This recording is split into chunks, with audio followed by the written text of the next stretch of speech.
Boa noite a todos, sejam bem-vindos.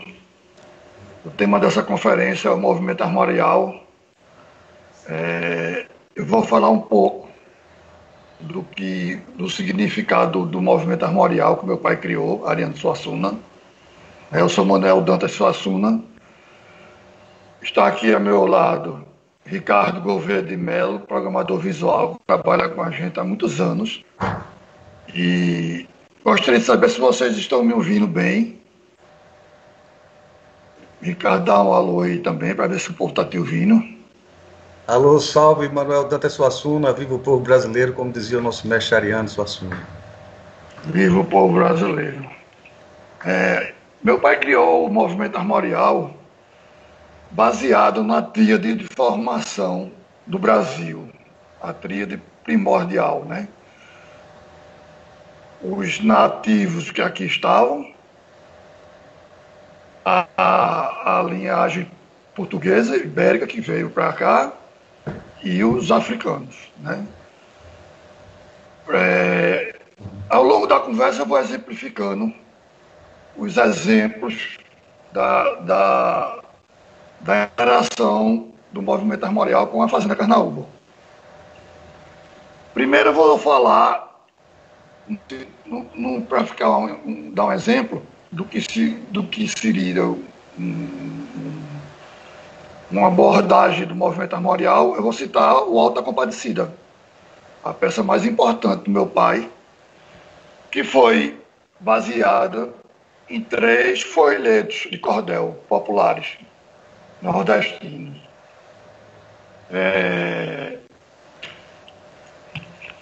O Castigo da Soberba é um anônimo, o outro é o Enterro do Cachorro, e o terceiro, a história do cavalo que defecava dinheiro. Então, meu pai se baseou nesses 3 temas populares do cordel e escreveu a peça. Né?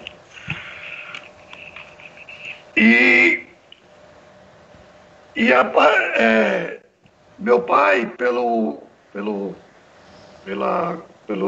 4 costados, como ele mesmo dizia, ele é de família sertaneja. Né? E em 1930, por razões políticas, o meu avô foi assassinado no Rio de Janeiro, e ele era deputado federal, e a família teve que se mudar para o Recife, em 1946, se eu não estou enganado. Meu pai passou uma parte da infância aqui, né? Saiu daqui com 12 anos, e teve, junto com uma irmã dele chamada Germana Suassuna, sempre teve vontade de voltar para o sertão. Né? E ele, junto com uma das referências masculinas dele, é meu tio-avô, Manuel Dantas Vilar, pai de Manelito, né? E avô de Joaquim. E ele, quando começou a ganhar dinheiro com os direitos autorais do Alta Compadecida, ele tinha um salário de professor e começou a comprar uma terra. Então, não, deu dinheiro a procurar uma casa que tivesse pertencido a um ancestral nosso. Mas aí comprou, que o Danta, por dinheiro não se desvalorizar, ele comprou uma terra sem casa, porque o dinheiro podia se desvalorizar. Mas aí ele resolveu vender a casa e começou com o Danta um processo de compra de uma terra, de um pedaço de terra que pertencia a um cunhado dele, aqui na Carnaúba. E nesse pedaço de terra tinha uma casa antiga, a casa mais antiga do município. E essa casa foi passada para meu pai. A gente começou a vir para cá na década de 70, nas nossas férias, né? Eu tinha 10 anos. E então essa casa foi que marcou, que representa a volta da gente para o sertão. Aí tem uma foto da casa, né? Essa casa aí. E a partir dessa vinda para cá, ele teve a ideia de chamar Manelito para fazer uma criação de cabras. Vamos ter a cabra e Manelito, porque aqui era uma fazenda de gado. E aí eles resolveram fazer essa criação de cabra. E ele ganhou um prêmio com a Pedra do Reino, seu romance, e pegou, vamos dizer, o prêmio foi de 60 contos da época, 60 mil contos da época. E ele perguntou a Manelito de quantas cabras dava 60 mil contos da época. Né? Sim, mas antes de falar das cabras, sequência do roteiro aqui, porque nessa casa morou um padre ancestral nosso. Se vocês olharem a janela, a última janela da direita, olhando de frente, era uma capela. E lá foi encontrado o diário do padre, onde tinha as anotações dos ferros. E o padre intermediava negócio, então ele anotava os ferros das vacas e colocava no diário. E papai copiou esse desenho, esse livro foi extraviado, diário do padre extraviou-se. Mas ele conseguiu anotar, e ele fez um livro chamado Ferros do Cariri, uma heráldica sertaneja. E também temos a imagem aí para mostrar. E é um livro muito bonito, da onde ele fez a tipografia armorial. E aí, Ricardo, pode falar um pouco agora aí da tipografia. Deixa... Não, esse é o das cabras. É porque apareceu uma imagem anterior a essa, que é Manelito e Ariano a cavalo, né, que é relativo ao início da parceria com as cabras. Né? Dantas tem ele não contou, mas ele tem Ariano teve uma provocação, né, Dantas, do irmão, né, sobre atividades essenciais, né, sobre atividades essenciais para a humanidade, né. Então ele disse, pois bem, agora eu vou fazer uma, já que o irmão considerava que a literatura não era uma atividade essencial. Ele se mantenha... Ele chegou uma vez lá em casa, ele gostava de provocar papai, tinha o Marcos, figura cantadora. Isso. E ele disse, isso que você faz aí, não sei, a humanidade passa muito bem sem ela. Seus livros, suas peças. Agora, tem três profissões importantes para a humanidade. O pecuarista, agricultor, né? O agricultor, o pescador e, possivelmente, o minerador. Né? Aí papai disse, eu fui criar cabra, ele não fez não. Ele me deu ela, mas não criou as cabras, eu criei. Então foi quando eles partiram para a criação de cabras. Aí, Ricardo, quer falar? Não, aí é o seguinte, dentro do que a gente tinha conversado, a próxima imagem é o livro das cabras. Quando eles decidiram, né, a Ariano disse, eu vou criar cabras, chamou o Manelito, né, para poder realizar. O Manelito tinha a prática, né, a experiência, ele entrar com a teoria, a expressão artística, né, do pensamento dele. Já um pensamento armorial também, que vocês vão ver por quê.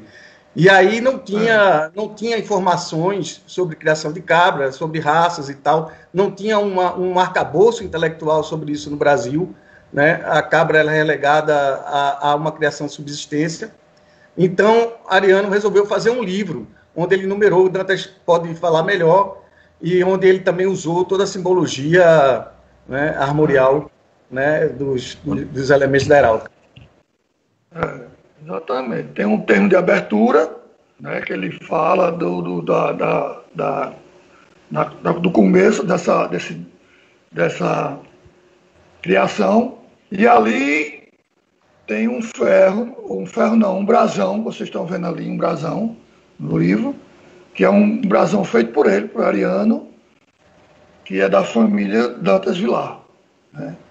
E então já está aí mais um exemplo do movimento armorial dentro da criação de cabra, né? E aí ele na valorização. Desculpe.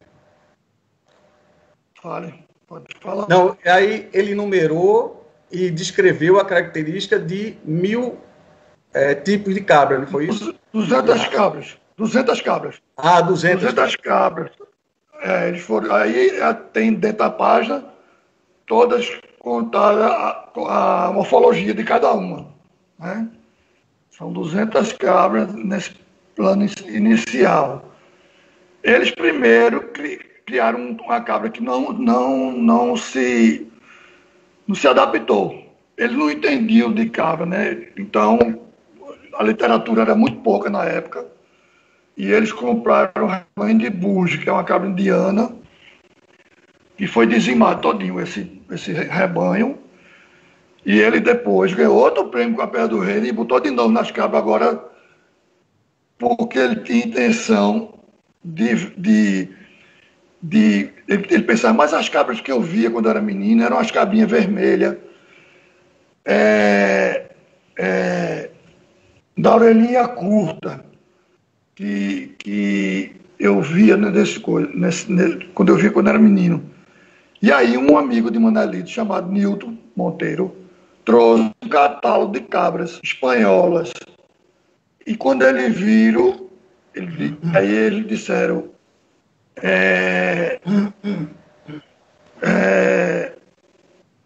essa cabra que eu viro lá, a parda alpina, e começaram a procurar uma homóloga a elas aqui no sertão, nas feiras e nas fazendas. E aí formaram o primeiro rebanho, que ele dizia que as pardas representavam o povo nativo brasileiro, né? E aí depois foram para as brancas, as canidés, as pretas, e as brancas representando o povo ibérico e o povo africano. Então aí já está de novo voltando às ideias dele do movimento armorial. Tem uma segunda imagem desse livro. Desculpe, Dantas, tem uma segunda imagem. Tem uma terceira, não tem? Onde está a nota da terceira, não tem não? Entrou aí a segunda imagem do livro. Mas tá a referência. A gente botou. Mas aí você pode também. O final do termo de abertura, né? Que está assinado por papai, por Manelido e pelo o príncipe regente de Portugal, Dom Duarte. Papai aproveitou que ele mandou um telegrama, um cartão de Natal, recortou a assinatura do príncipe e botou Dom Duarte, Pio de Bragança. Eu acho que cabe um parênteses assim, porque quem conheceu o Ariano, convivi com ele durante tantos anos, e os meninos, Dantas e os filhos, já conheciam isso desde pequeno. Mas você vê, tudo de Ariano, não existia nada que pudesse dizer que era ordinário, entendeu? Tudo tinha um compromisso, tudo tinha uma raiz, tudo tinha uma simbologia, né? Simbologia. Então, tudo que a gente fazia com o Cabeça de Cabra também, quando o Dantas fez o ateliê dele na fazenda, fez um termo de abertura também lindo, igual a gente assinou, então tinha uma formalização, ele formalizava artisticamente todas as iniciativas, né, dele, nossa, enfim. E aí, dentro dessa casa, ele achou dentro o que eu falei anteriormente, mas estava na ordem errada, as anotações do padre. aonde ele copiou os ferros e fez a tipografia armorial, aonde ele conta também a história da casa, da sesmaria que foi passada para a família, não é? E está lá a ferrologia que ele se baseou para fazer a tipografia armorial. Que aí a gente pode botar ele aí tem uma imagem dela aí, do livro dos ferros. Esse aí. Ariano Suassuna, Ferro do Cariri, uma heráldica sertaneja. Esse livro foi feito na década de 70, 72. 1974, foi publicado em 1974. Pela editora Guariba. Ele foi, editora Guariba. Tem 600, foram feitos 600 exemplares, todos assinados à mão. É um livro raríssimo. A gente pretende... Eu tenho alguns exemplares dele, desse tempo, dos originais, que a família comprou após o encantamento do meu pai. E esse ano estava prevista uma exposição minha, de meu pai e de minha mãe, que é artista também, Zélia Suassuna, onde eu ia colocar alguns exemplares para vender também. Então é um livro belíssimo, onde ele tem toda a tipografia lá das letras. A gente colocou aí a parte onde ele fala da Fazenda Carnaúba, né? E Ricardo agora também pode falar um pouco, porque ele criou junto com meu pai, a fonte armorial, né? Então, por volta de 96, eu já conhecia Ariano há alguns anos, e aí ele me chamou para fazer uma fonte para o computador, né? Uma fonte baseada na tipografia armorial, nessa família que ele tinha criado em 1974, através desses ferros, né, dos elementos dos ferros. Ele criou todas as letras, né? Tanto caixa alta como caixa baixa, as maiúsculas e as minúsculas, né? Usando esses elementos do ferro. E aí ele fez uma pesquisa também muito grande na heráldica tradicional, na simbologia antiga, né? Até na astrologia também, dos significados desses elementos, né? Então, assim, ele foi muito a fundo na ancestralidade desses ferros, né? E dos significados desses elementos. Isso é uma coisa que me impressionou muito. Não era para eu construir uma fonte a partir dessa tipografia, desse alfabeto sertanejo que ele criou. Ele já estava pensando no livro dele, O Dom Pantero no Palco dos Pecadores, né, que teria um tempo ainda para ser lançado, né? Algumas décadas ainda. Mas ele estava sempre pensando adiante, né? Então ele queria usar a tipografia armorial na edição desse livro. Então, em 96, ele já estava pensando nisso. Aí, o que é que ele fez? Ele não foi a partir exatamente desse alfabeto, mas ele desenhou à mão, como ele queria, cada letra, né? E já era um traço mais sinuoso, não era uma coisa mais de ferro, porque era como se fosse inscrito na pedra. O Dom Pantero é como se fosse inscrito na pedra, né? Então, assim, eu e Giovana Caldas, que era minha sócia na época do escritório, a gente pegou esse presente, né, de Ariano, e nesse presente a gente mergulhou, e isso me encantou demais, essa pesquisa dele. É um livro interessantíssimo para a nossa área, né, porque ele dá substância, né, a uma área que a imagem é muito banalizada. E quando você quer dizer que alguma coisa é superficial, geralmente você acusa a imagem, né? Aquilo é só imagem, não é conteúdo, né? Então, a imagem aí tem conteúdo, e tem um conteúdo antigo, um lastro ancestral importante, né? Então, para vocês terem uma ideia, por exemplo, o simples traço vertical, que chama de tronco na heráldica tradicional, na simbologia antiga, ele significa o divino, né? E o simples traço horizontal seria o terreno, né? Então, a união perfeita do terreno com o divino se dá através da cruz, né? E você tem outros simbolismos também, como o V, né? A haste com o V, que é a trindade, né? Então, assim, ele mostra a você como o que é o pensamento armorial, né? Como você se basear numa coisa que seria uma função de identificar animais, né? E como você transcender a essa função ordinária, né? Eu digo ordinária não no sentido de qualidade, mas ordinária no sentido da vida ordinária, né? De uma função, ele transcende esse elemento para um valor histórico, né? E artístico. E isso é uma característica de Ariano, uma característica do movimento armorial, que está muito ligado também, por exemplo, aos artefatos indígenas, né? Indígenas dos povos originários, né? Está muito ligado. Como você lá no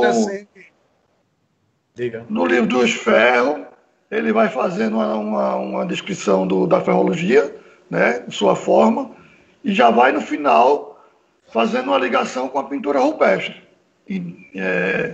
nativa do Brasil, né? Ele faz uma analogia. Isso. E aí, voltando a essa coisa, o próprio a civilização do couro, os vaqueiros, né? Que também tem os seus instrumentos de trabalho elevados à categoria artística, né? Através dos adornos e tal, do trabalho com o couro, né? Então, isso é uma construção do povo brasileiro, né? Isso é a construção do povo brasileiro, e justamente Ariano fazia isso, e o movimento memorial propõe fazer isso, também com um pensamento científico erudito, vamos dizer assim, acadêmico também, né? Para juntar todas essas informações, né? E criar uma coisa de profundo valor. Então, a partir dessa vinda, teve uma vinda minha para cá, eu morei aqui, né? Eu vim tomar conta das cabras, eu sou artista plástico, visual, né? Pintor, e essa passagem por aqui foi muito importante para mim, porque eu tive também conhecimento ao vivo com a pintura rupestre, né? Na minha formação como pintor. E no avanço desse trabalho, dentro da criação de cabras, surgiram a ideia dos queijos, né? Os queijos artesanais brasileiros. E foi criado um rótulo por meu pai, né? E esse rótulo foi criado por ele, um desenho dele, ele desenhou. Nós, posterior a ele, eu e Ricardo começamos, com o desenho dele, a interagir nos rótulos dos queijos aqui de Itaperuá, né? Então tem também imagem aí dos queijos, que pode ser mostrada, porque a gente começou a utilizar o desenho dele e Ricardo desenvolveu. E tem uma... do rótulo. Fala aí, meu velho. Agora. Aí tem uma fotografia de Ariano segurando a caixa do conjunto, né? Que continham 5 unidades, né? Essa aí já é a imagem das unidades. Você tem 3 tipos de queijo. O arupiara, que é o puro, né? Esses nomes foram batizados também para o Ariano. Isso é uma coisa muito interessante, né? Porque dá identidade, dá propriedade, né, ao queijo, e dá um laço à sua região, né? Então você tem o arupiara, que é o queijo puro, né? Você tem o borborema, que é a pasta, e você tem os cariris, que são os temperados, né? E para você temperar o queijo, usou as ervas da região também. Então tem uma alfazema de periquito, cumaru, marmeleiro, aroeira, né? Outra visão armorial. Outra visão. O cumaru, por exemplo, eu não conhecia. Manelito me disse que quando ele era menino, a turma fazia uns bombonzinhos da raspa da madeira, né? Do cumaru, fazia uns bombonzinhos, quer dizer, então já se usava na alimentação. É esse olhar, entendeu? Como Ariano era um ser altamente criador, ele necessariamente era muito observador também, né? E ele sabia enxergar as coisas, né? E a gente tem uma espécie de cegueira, e isso me abriu muito. Conhecer Ariano abriu a minha visão. É uma janela enorme que se abre para você conseguir ver melhor as coisas ao seu redor, né? Então, além dos nomes, né, da questão regional, da criação de cabras, né, para se adaptar a esse semiárido, né, dos ferros que está aí usado, tem um ferro de Suassuna, o ferro de Ariano, que Ariano herdou, lado direito, né, o ferro do Vilar do lado esquerdo, e acima da cabra você tem a junção dos dois ferros, que é a associação, a sociedade dos dois, de Manelito e Ariano. Né? Ricardo, a gente tem que encerrar o primeiro bloco, isso. Ah, tá, beleza. Ele falou ali já. Aí a gente tem que finaliza aí no Serra do Pico rapidinho e a gente para. Tá bom, tá jóia. Somos uma empresa que plantamos conhecimento e colhemos resultados. Nós vivemos o agro da atualidade. A Rancho Alegre leva até você tecnologia, planejamento, produtos de qualidade, assistência técnica. Estamos presentes no detalhe, levando o que temos de melhor para maximizar a sua produtividade. Nossa maior satisfação é o crescimento do homem do campo. A Rancho Alegre está presente em 4 estados do Nordeste. Rio Grande do Norte, nas cidades de Natal e Santo Antônio. Paraíba, Campina Grande. Pernambuco, nas cidades de Pesqueira, Garanhuns, Caruaru e Recife. Alagoas, na cidade de Maceió. Rancho Alegre, uma história de parceria com o agro. Parceiras: Corteva, AgroSales, KWS. Era só um bloco, ia voltar, ninguém avisou. Então, aí, voltando a essa questão. Deixa eu fazer uma fala inicial. E nesse processo dos queijos, do rodo do queijo, a gente trabalhava com elemento criado por papai. Né? A simbologia dele. E no Serra do Pico, que é um queijo que o Ricardo vai apresentar aí, um rótulo, já foi a interação minha e dele. Ricardo, um desenho meu, um trabalho de Ricardo. Então, assim, a continuidade do trabalho, né? Após o encantamento do meu pai. Ricardo, é tu. Esse ainda é o de Ariano. Eu só queria frisar que essa ilustração dele também é baseada na pintura rupestre, né? Essa ilustração do cervo, da cabra, né? Sim. Esse é o Dom Ariano, que é o queijo maturado, né? É um queijo maior, que leva o brasão. Do Suassuna. Do Suassuna. Esse é o Dom Manelito, é um queijo de vaca. Né? O Dom Ariano é de cabra, e é um queijo de vaca maturado, que leva o brasão dos Vilar, né? Vilar. Esse é o Serra do Pico, né? Esse desenho de Dantas é baseado na Serra do Pico, justamente, que existe lá, que você observa lá da Carnaúba, lá de Taperoá. É uma elevação muito imponente, muito marcante. Então, esse traço regional, vamos dizer assim, né? Porque, como eu digo, o armorial, ele tem uma característica regional e tem uma coisa universal, que é a regional, porque a gente tá condicionado ao meio que a gente vive, né? Mas as dores e os sonhos dos homens são universais, né? Então a expressão artística é universal. Aí a gente podemos passar para o outro tema da nossa... Agora me disseram que estava tendo... O pessoal está perguntando aí... Mas é no final que a gente vai responder, não é isso? Isso.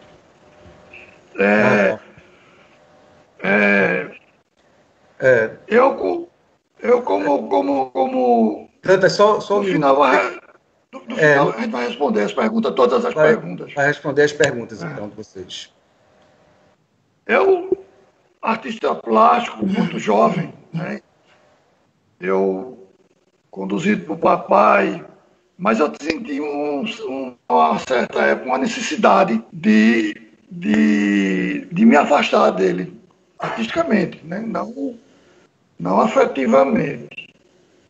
para poder criar minha própria identidade como artista, né? Diferentemente de muitos artistas que se aproximaram dele para criar sua identidade ou se basear nos seus trabalhos. E isso foi, fisicamente, foi quando eu vim para cá, para Carnaúba, né? Mas depois eu voltei para o Recife e a gente começou a interagir, fazendo trabalho junto. Eu fiz cenário para ele. E a consagração dessa união de pai e filho foi um projeto de uma pedra chamada Ilumiara Jaúna, que é baseada numa pedra chamada Pedra do Ingá, rupestre aqui da Paraíba, um monumento belíssimo, né, de 6.000 anos atrás, 8.000 anos, supõe-se lá porque não acharam a fogueira. E por coincidência e por providência divina, na verdade, a providência divina, a Carnaúba tinha uma pedra no mesmo molde da pedra do Ingá. E eu, quando morei aqui, eu sabia disso. Porque ele chegou para mim e disse, ó, tem um personagem no meu livro que é baseado em mim, que tem um discípulo que é baseado em você, e eles vão reconstruir a Pedra do Ingá. E está aqui o projeto, essa que vocês estão vendo aí, é o projeto que ele me deu, são os originais desenhados por ele. E aí, esse menino que está ali junto dele, Valdemir Vidal, ele é um tirador de pedra aqui para fazer paralelo de rua e fazer as construções aqui da Carnaúba também. E eu ensinei a ele a esculpir a pedra, né? Ela é esculpida em baixo relevo. E teve também a ajuda de um escultor, que eu vou prestar homenagem a ele, que eu devo muito a ele, Dimas. Ele não é mais vivo, não, porque ele passou todo o aprendizado dele também para o Valdemir Vidal, né? E essa pedra é um monumento que está aqui, né? Eu digo que foi o meu testamento que papai deixou para mim, foi esse aí.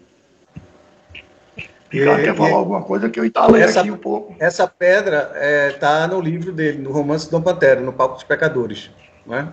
Ele tem projetado lá esse desenho e Dantas está transpondo esse desenho para a pedra. E essa transposição não é tão simples. É uma coisa que exige um conhecimento artístico, uma interpretação artística muito grande, porque uma pedra é uma pedra, né? Não é uma folha de papel, não é a relação da tinta com o papel, né? Então, como você dá o relevo, como você trabalha a luz, né? É um monumento belíssimo e, assim, eu acho que só uma bomba atômica mesmo para destruir, né? Mas não vai destruir, né? Porque está aí a Pedra do Ingá, né? Não. A Pedra do Ingá está aí. Ele, nessa Ilumiara, porque ele criou 5 Ilumiaras, né? Ilumiara é uma palavra inventada por ele. Eu vou dizer aqui por ordem de feitura. A Ilumiara Zumbi, que ela... Oi? Não, para ele passar a imagem, para mostrar o desenho que está sendo feito. A Ilumiara Zumbi, que é em Paulista. A Ilumiara Pedra do Reino, em São José do Baiamante, Pernambuco. A Ilumiara Coroada, que é a casa dele lá de Recife. A Ilumiara Acauã, que é a fazenda que foi do meu avô, que hoje é patrimônio histórico. A gente pretende fazer o Museu Armorial dos Sertões. E a Ilumiara Jaúna, que é essa pedra aí, né? E ele pegou os elementos da Pedra do Ingá e deu uma denominação artística. Esse desenho aí que está pintado, que é o primeiro, que ela é dividida em 3 partes. Eu consegui fazer a primeira parte. É o candelabro da verdade, né? Aí tem o candelabro da beleza e o candelabro do bem, que vão ser feitos também aí. Aí eu pensei, não, eu confundi. Pensei que era da justiça, mas é da beleza e do bem, né? É isso mesmo. A beleza do bem. E aí vai ser um lugar de visitação pública, né? A gente pretende fazer peças de teatros, eventos paralelos à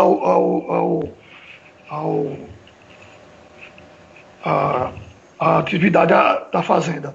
Eu esqueci também de falar da minha mãe, porque eu não posso deixar de passar. Ela, junto com Clívia, montaram uma estrutura de fazer artesanato aqui, ensinando e incentivando a fazer tapeçaria armorial. Isso foi um movimento muito importante na época, era o artesanato Cariri. A gente pretende também refazer, né, essa ideia, retomar. E dentro da questão do dia D, acontece uma feira de artesanato, onde estão todo o artesanato da região vem confluir para a exposição. É muito importante, né? Isso também num pensamento armorial. Né? Tem a exposição fotográfica também e a exposição visual sua também, de pinturas. Né? Suas e a exposição fotográfica de Manuel Dantas Vilar, né? Aí eu acho que daqui a gente, do que a gente tinha programado para se falar, foi falado. Eu acho que a gente pode abrir para as perguntas, não é? Sim. Eu estou olhando aqui para o lado, porque Joaquim está aqui do meu lado me ajudando, porque eu sou meio travado com tecnologia. Vai ser relançado. O Livro dos Ferros, a gente pretende fazer uma nova edição. Eu vou falar um pouco, mas quando, em 2013, meu pai teve um infarto. O grande estudioso da obra dele, né, assim, é um professor pernambucano chamado Carlos Newton, né? Carlos Newton Júnior. Exatamente. Aí, Carlos Newton sempre ia lá em casa tratar dos assuntos com o papai. Eu não participava da reunião porque era por questão do livro e era atrapalhar. Mas depois desse infarto, papai, eu levei Carlos Newton para o quarto, lá para o gabinete dele, que ele trabalhava. E ele disse, fica aí, que eu quero ter uma conversa com você e com o Carlos. Como vocês sabem, eu tive um infarto, eu estou mais para lá do que para cá. E nessa conversa nós traçamos toda a estratégia que era para ser feita após o encantamento dele. Né? Então eu falei do Livro dos Ferros, que eu queria fazer uma nova edição. Nós falamos, ele disse que ele queria que se ele não conseguir terminar o livro, a gente terminasse. Né? Que de certa forma aconteceu, porque ele estava com o livro pronto, mas não tinha capa. Tinha que organizar o livro estava na mão dele, manuscrito. E a gente, após o encantamento dele, nós criamos um projeto, eu, Ricardo e Carlos Newton Júnior, de execução da obra dele. E assim foi feito, e a gente fez uma proposta, lançamos a proposta, e a editora, a Nova Fronteira, aceitou a nossa proposta de publicações. E dentro, então o livro é feito a três mãos. Teve também a ajuda da minha sobrinha Esther e da minha filha Mariana Suassuna. Então, ele está no projeto da gente fazer o livro de ferro original dele e os ferros que a gente posteriormente fez. Eu desenhei e ele também. O pessoal está ouvindo direitinho, está vendo a imagem? Para usar nos computadores.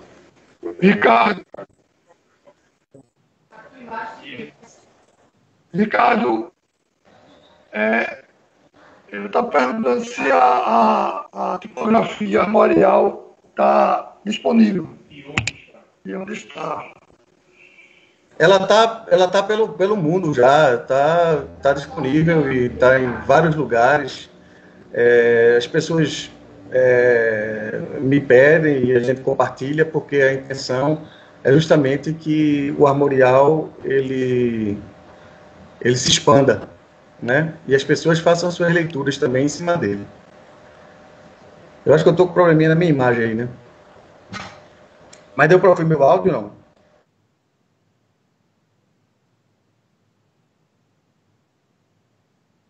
Foi? Dos dois. Os dois? Tá certo. Pode continuar, tem mais perguntas aí? Tem sim. Se vai ficar disponível no YouTube. Vai ficar disponível no YouTube da Carnaúba, no canal da Carnaúba. A videoconferência vai. A videoconferência vai ficar disponível no YouTube da Carnaúba. É uma reprodução da Pedra do Ingá dentro da Fazenda Carnaúba? É, uma reprodução, mas não é uma cópia. É uma releitura, né? Tanto é uma releitura. Tanto é que aquele candelabro, o candelabro da verdade, que papai nomeou dele lá na Pedra do Ingá, ele é bem pequenininho. E lá na nossa pedra, ele é bastante grande. Quando vai ser inaugurado? É uma obra que eu não estou com preocupação.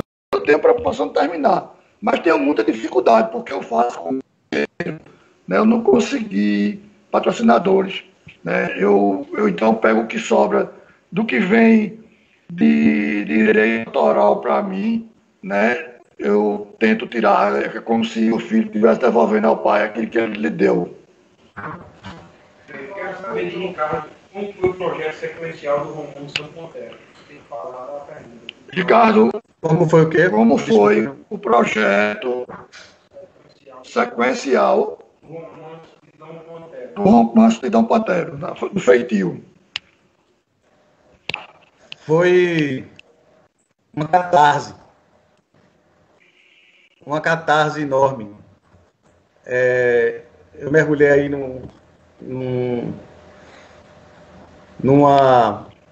números originais, né, que a Ariana tinha feito em vários momentos da vida. Esses originais eles foram coletados e analisados a princípio por Esther Simões e Mariana Suassuna, né, que são netas de Ariano. E aí você tem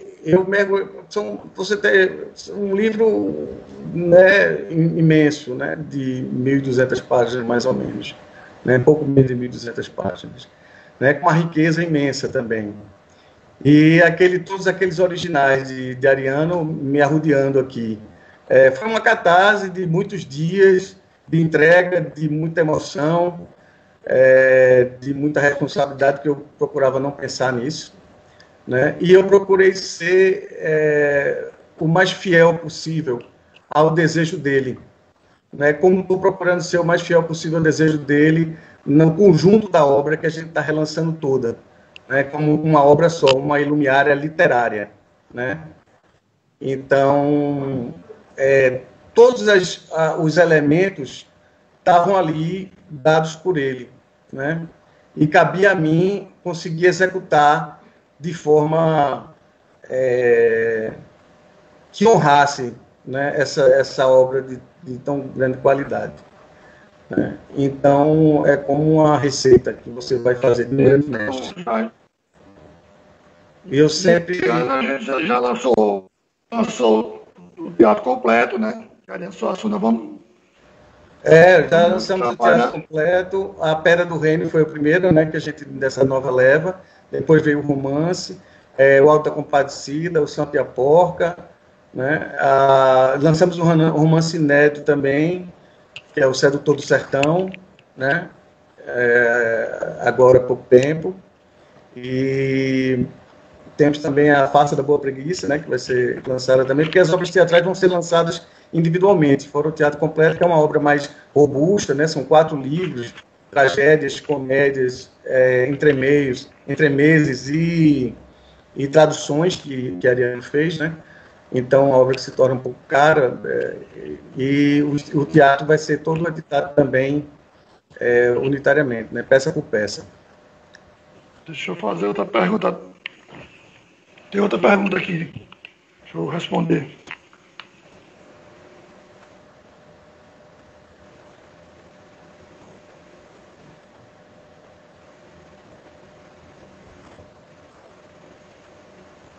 Chegou? Joaquim fazer aqui.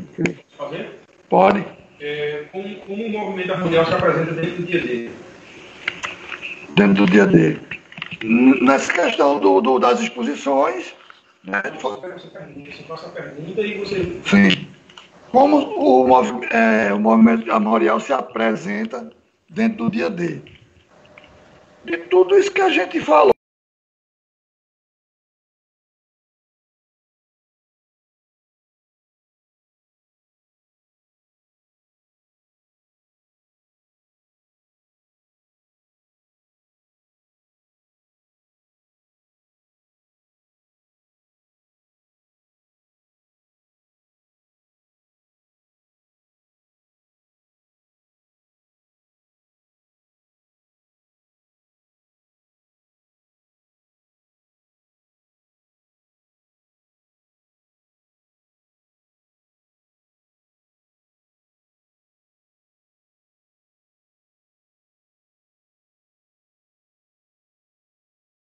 Você tem o conceito, né?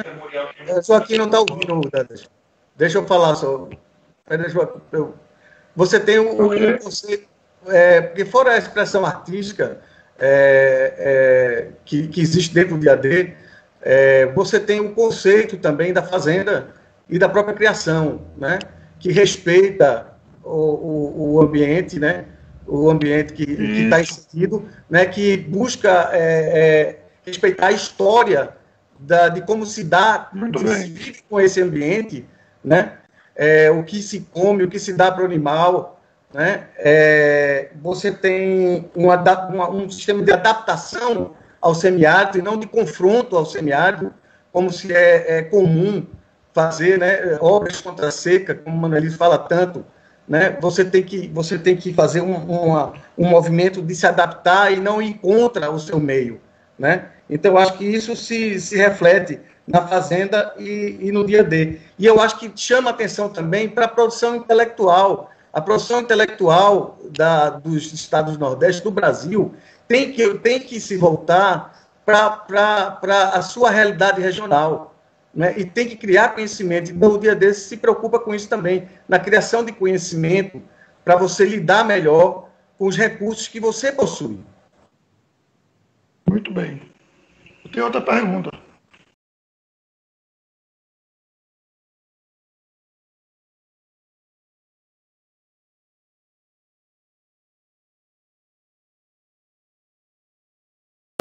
Eu acho, de certa maneira, sim, porque já tem, né? Porque os livros dele, o Auto da Compadecida, é curricular, né? O Auto da Compadecida, a farsa. Então, é discutida já. Eu acho que tem uma discussão já sobre, em cima, basicamente, da obra literária, da obra teatral de Ariano, né? Talvez tenha que entrar outros aspectos do movimento armorial, né? Como também a pintura, né? A gravura de Samico, por exemplo, né? Esses elementos do movimento armorial é muito rico. E o próprio Ariano também tem atuação em diversas áreas, né? Fora o romance, que é um pouco mais hermético e tal, mas ele tem também a tapeçaria, como disse Dantas, tem Zélia Suassuna também, né? Na cerâmica, Então, assim... Vocês podem também acessar tem o Instagram da Oficina Armorial, onde tem exemplos de obra da gente, né? Denise.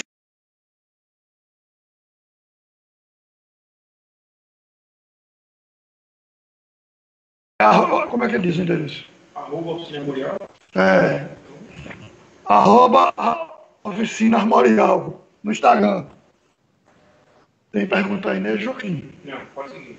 Pode seguir. Podemos seguir. E porque a gente está pontuado já tudo que a gente tentou Mas falar. tem histórias interessantes que você não contou dentro do meio Diga aí. do que a gente falou, que é, por exemplo, a primeira tirada de leite, o primeiro balde de leite que eles conseguiram, né, 10 anos depois da primeira cabra que eles colocaram na propriedade, né? Conta aí. Conta você. Ô, gente, Vá. eu conto. Não, disse que eles conseguiram tirar um balde de leite finalmente e a Ariano foi correndo para mostrar a Zélia, né? E quando chegou já perto de Zélia, ele deu uma tropeçada e o leite caiu e derramou todo. E ele ficou muito contrariado e Zélia dizia: isso é só um leite, Ariano. Aí ele disse: isso é ouro puro, Zélia. Isso é ouro puro. Foram 10 anos para tirar esse balde de leite. E também ele na ânsia de comprar as cabras, né? Ele viu uma cabra e aí Manelito ia negociar, porque Manelito tinha o poder da negociação. E ele tinha perdido umas cabras que ele tinha gostado e resolveu intervir na negociação. Quando ele viu uma cabra muito bonita, aí Manelito desceu do carro para ir falar com o dono da cabra, ou era uma mulher, acho que era uma mulher. Aí disse: Dona Maria, não presta atenção nesse homem não, é que ele só pede um menuzinho e eu vou dar um maisinho para comprar a cabra. E na ânsia de ter as cabras. Foi uma parceria muito, muito rica dos dois, Manelito e papai. As cores, as casas aqui da Fazenda Carnaúba, foi uma decisão deles dois. Manelito, quando reformou a casa dele, os dois fizeram a reforma junto com ele, dando os pitacos dele, né? Os traços arquitetônicos da preservação da história da fazenda, né? Então, tudo isso foi dessa parceria dos dois, de Manelito e meu pai. A gente está faltando poucos minutos para terminar. Ricardo quer fazer algumas considerações. Eu quero dizer o seguinte, é que... Opa. Tá aparecendo aqui, eu acho que não está aparecendo minha imagem, mas está aparecendo meu áudio?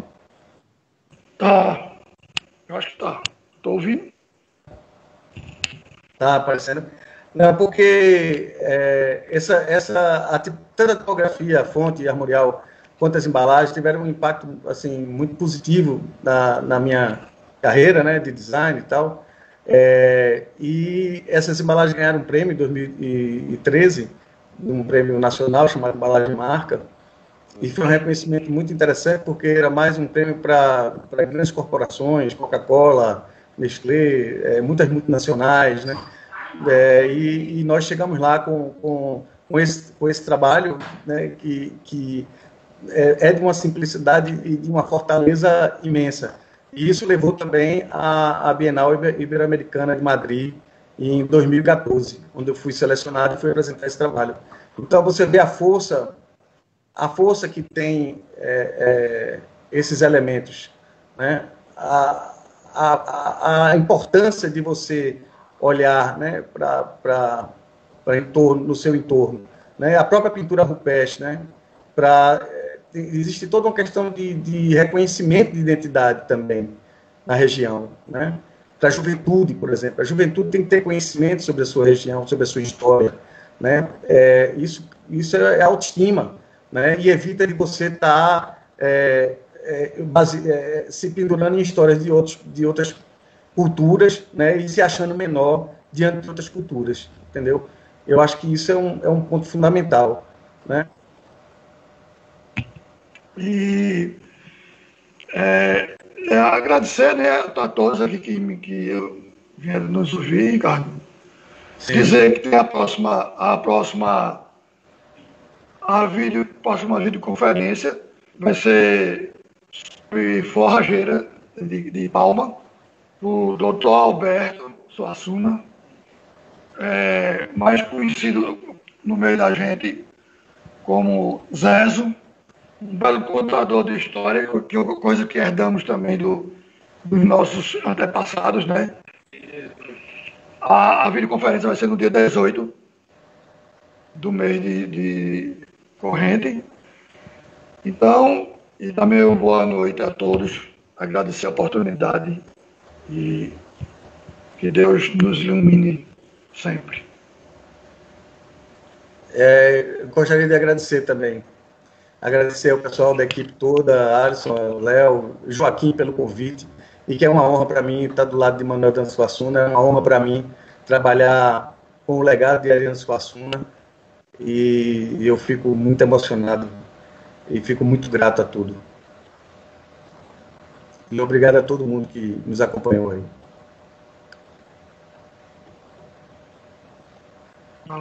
Somos uma empresa que plantamos conhecimento e colhemos resultados. Nós vivemos o agro da atualidade. A Rancho Alegre leva até você tecnologia, planejamento, produtos de qualidade, assistência técnica. Estamos presentes no detalhe, levando o que temos de melhor para maximizar a sua produtividade. Nossa maior satisfação é o crescimento do homem do campo. A Rancho Alegre está presente em 4 estados do Nordeste. Rio Grande do Norte, nas cidades de Natal e Santo Antônio. Paraíba, Campina Grande. Pernambuco, nas cidades de Pesqueira, Garanhuns, Caruaru e Recife. Alagoas, na cidade de Maceió. Rancho Alegre, uma história de parceria com o agro. Parceiras: Corteva, AgroSales, KWS,